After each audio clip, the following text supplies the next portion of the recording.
Salam, perkenalkan, nama saya Simon Kiramoto, NIM 1120 146 dari Prodi Manajemen. Nah, di video kali ini saya akan menjelaskan tentang sejarah asal-usul leluhur orang Sumba di situs Lambanapu.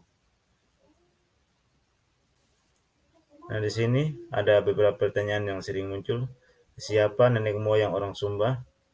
Yang kedua, kapan mereka sampai? Terus yang ketiga, dari mana mereka berasal?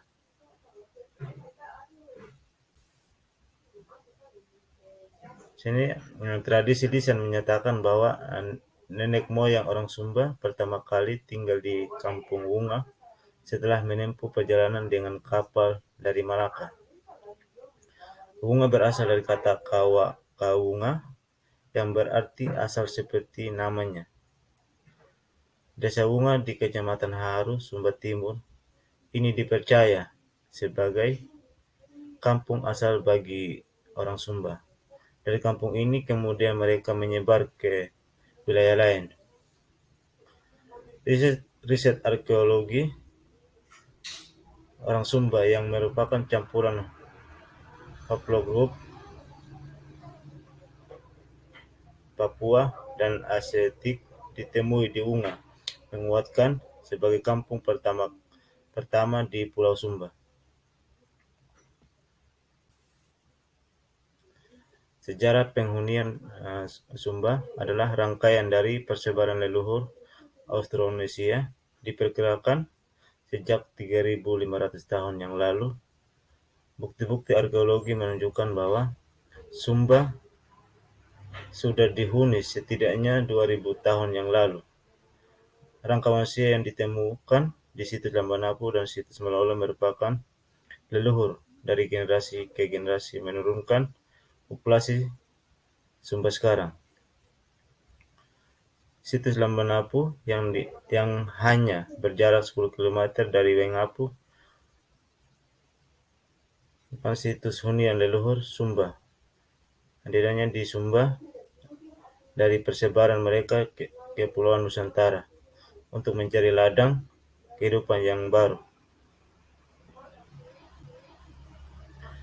Situs Lambanapu merupakan situs kunci dalam pemahaman kehidupan leluhur Austronesia atau tentang siapa yang disebut sebagai populasi asli Sumba di individu yang dikuburkan. Situs ini merupakan leluhur turun-temurun dari generasi menurunkan populasi Sumba.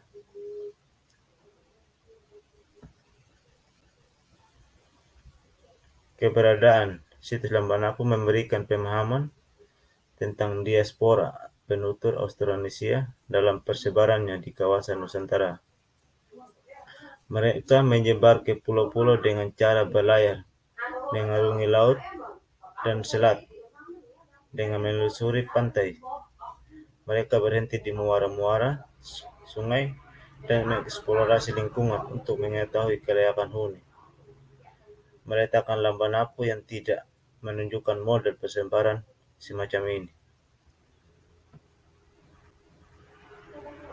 Populasi Sumba kemudian diperkirakan telah aktif dalam perdagangan internasional dengan mempertukarkan kayu cendana dengan gaharu yang banyak tumbuh di pulau ini.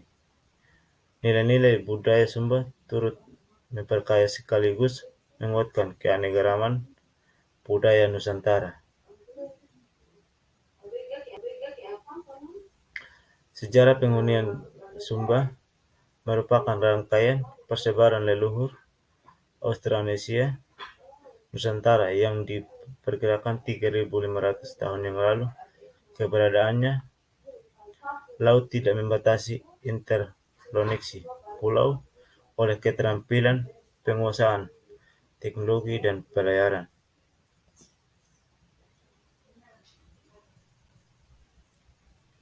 Sumba adalah bagian yang tak terpisahkan dari wawasan Nusantara hingga sekaligus menguatkan nilai ke-Indonesia. Di sisi lain, penggalian dan pemasyarakatan nilai-nilai akan menumbuhkan pemahaman tentang siapa orang Sumba, hingga melandasi penguatan karakter dan penumbuhan kebanggaan sekaligus menginspirasi kemajuan dan yang kemusra pada peningkatan kontribusi bagi bangsa di masa depan.